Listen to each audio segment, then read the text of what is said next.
I know I'm like 10 years late to talk about this, but people still talk about 13 Reasons Why, and it is confirmed that there will be a season 3, so I would like to share my opinion on this show.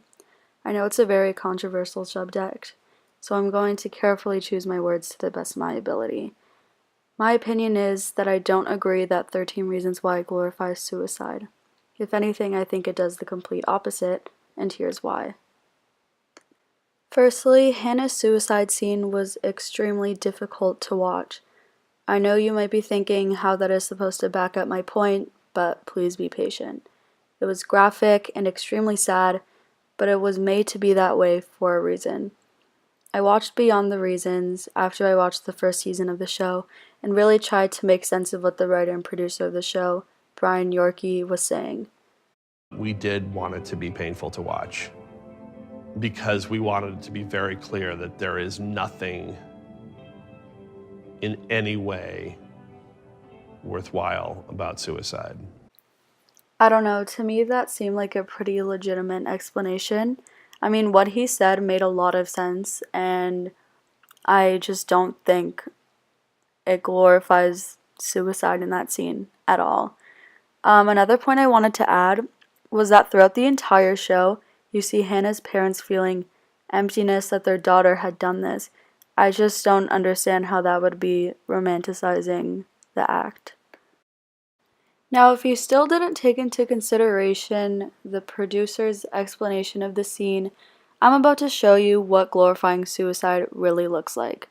I remember a few years ago when I had a Tumblr account and I kept seeing images and quotes that had a lot to do with mental illness, but it wasn't so much about fixing the issue, it was more about, glorifying it.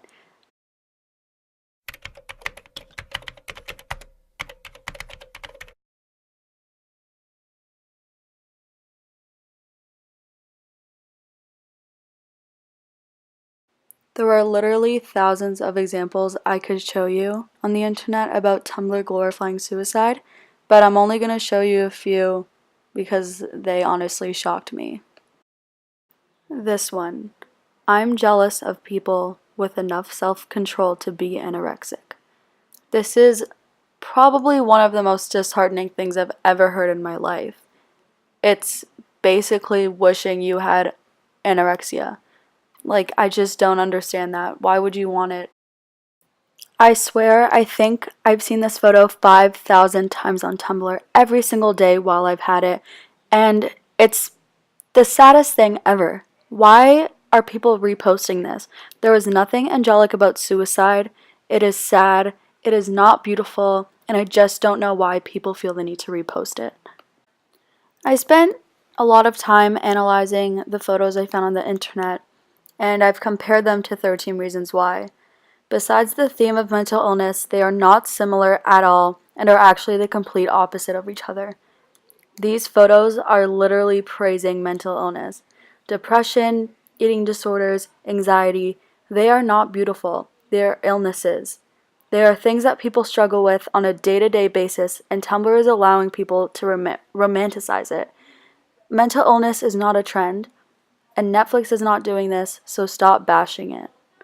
I can completely understand that this show can be extremely triggering to people who experience and struggle with suicidal thoughts, and I understand that there is nothing that Netflix can do to stop people who struggle with this from watching the show. I think this is a reason that the show may have gone in a different direction than that it intended to go. However, the cast and crew of 13 Reasons Why were definitely not trying to trigger their audience. The point of the show was to raise awareness about mental health and suicide. The only way we can stop the stigma is to talk about it, and I just feel like when someone finally put out a show about it to raise awareness, people got scared. I know the truth about mental health is difficult to face, but in order to fight it, we need to accept the fact that it's there and affecting lives. In today's generation, a lot of parents try to protect their kids way more than their parents did, and they're not letting their children see reality. This stuff happens. Bullying, harassment, rape. This is reality, and if we're gonna sit back, be scared, and not face what actually goes on, nothing will get better. Sorry.